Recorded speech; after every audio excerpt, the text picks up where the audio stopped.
فائزہ بخاری ہمارے ساتھ اسٹوڈیوز میں موجود ہیں. انہوں نے اس رپورٹ کو ڈیٹیل میں دیکھا ہے. ان سے بات کرتے ہیں کہ اس رپورٹ کے ہائی لائٹس کیا ہیں. جی فائزہ. جی اسد، آپ نے بالکل درست نشاندہی کی ہے. عالمی ادارہ صحت نے انسداد تمباکو نوشی کے لیے اسے ایک بہت بڑی تبدیلی اور اہم پیش رفت قرار دیا ہے، کیونکہ تمباکو نوشی سے دنیا بھر میں سالانہ 80 لاکھ افراد قبل از وقت موت کا شکار ہو رہے تھے. 147 ممالک سے حاصل کیے گئے اعداد و شمار کے مطابق یہ پہلی بار ہے کہ گزشتہ 2 دہائیوں کے دوران مردوں میں تمباکو کے استعمال میں بتدریج اضافے کے بعد کمی دیکھنے میں آئی ہے. عالمی ادارہ صحت کے اندازے کے مطابق اگلے سال یعنی 2020 میں ان مردوں کی تعداد میں کم از کم 20 لاکھ کی کمی آئے گی جو تمباکو کا استعمال کریں گے، جبکہ 2025 تک اس تعداد میں مزید 50 لاکھ کی کمی واقع ہو سکتی ہے. عالمی ادارہ صحت کی رپورٹ کے مطابق گزشتہ 20 سالوں کے دوران دنیا بھر میں تمباکو نوشی کرنے والے تقریباً 1 ارب 40 کروڑ افراد میں سے 6 کروڑ نے تمباکو نوشی ترک کی ہے.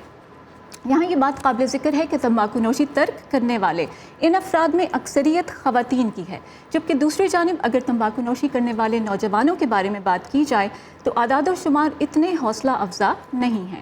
عالمی ادارہ صحت کے مطابق 13 سے 15 سال کی عمر کے تقریباً 4 کروڑ 30 لاکھ نوجوان تمباکو نوشی کے عادی ہیں، جبکہ لڑکوں میں اس کی شرح لڑکیوں کی نسبت دگنی ہے.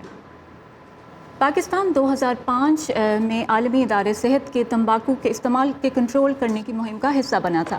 دیگر کئی ممالک کی طرح پاکستان میں بھی پبلک مقامات اور ٹرانسپورٹ پر اس کی ممانعت کے علاوہ مقامی ٹی وی، ریڈیو اور پرنٹ میڈیا پر اس کے اشتہار بازی پر پابندی ہے.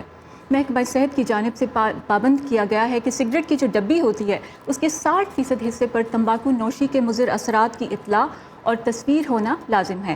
تاہم 2015 میں اسے 85% کرنے کی نوٹیفیکیشن پر عمل درآمد نہیں کیا جا سکا. ایک اور اہم پہلو یہ ہے کہ پاکستان میں تمباکو نوشی کے تازہ ترین اعداد و شمار کا جائزہ لینے کے لیے بھی کوئی باقاعدہ ادارہ ہی موجود نہیں ہے.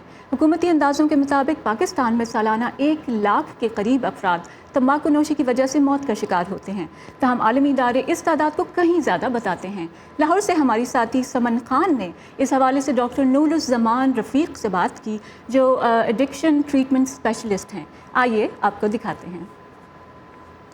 پاکستان میں WHO کی رپورٹ جو ایک عالمی ادارہ ہے صحت کا، اس کی رپورٹ کے مطابق تقریباً 2.5 کروڑ سے زیادہ افراد ایسے ہیں جو کہ سگریٹ کے عادی ہو چکے ہوئے ہیں. سب سے پہلے تو دوستیوں کا بھرم، وہ لوگوں کو جو ہے اس کو نہیں چھوڑنے دیتا، کیونکہ دوستوں نے کہا ہم دونوں پی رہے ہیں تم بھی پی لو، کوئی نقصان نہیں ہے. دوسری چیز، اب بہت سارے نشے جو نئے آ رہے ہیں وہ اس طرح کے ہیں جو کہ سگریٹ کے ساتھ جو ہے نا وہ لوگ اس کو استعمال کر رہے ہیں، جسے ہم سنارٹنگ کہتے ہیں. جہاں تک ینگر لاٹ ہے ان میں چھوڑنے کی ابھی اتنی زیادہ تعداد ہمیں نظر نہیں آتی. پوری دنیا میں نمبر تو کم ہو گیا لیکن استعمال کرنا اسی طریقے سے ہو رہا ہے. سگریٹ سے آنے والا ٹیکس، اس کی آمدنی میں بہت زیادہ اضافہ بھی ہوا. حکومت کے بورڈ لگانے ضروری ہیں، ٹیکس بڑھانا ضروری ہے، اسی طریقے سے اسکولوں میں کیمپینز کرنا ضروری ہیں. تو ہم تو ٹوبیکو ڈے کے علاوہ ایک دن ہوتا ہے 365 دن میں، ہم اس دن کے بعد بھول جاتے ہیں کہ ہم نے سگریٹ کے بارے میں کہیں بات بھی کرنی ہے.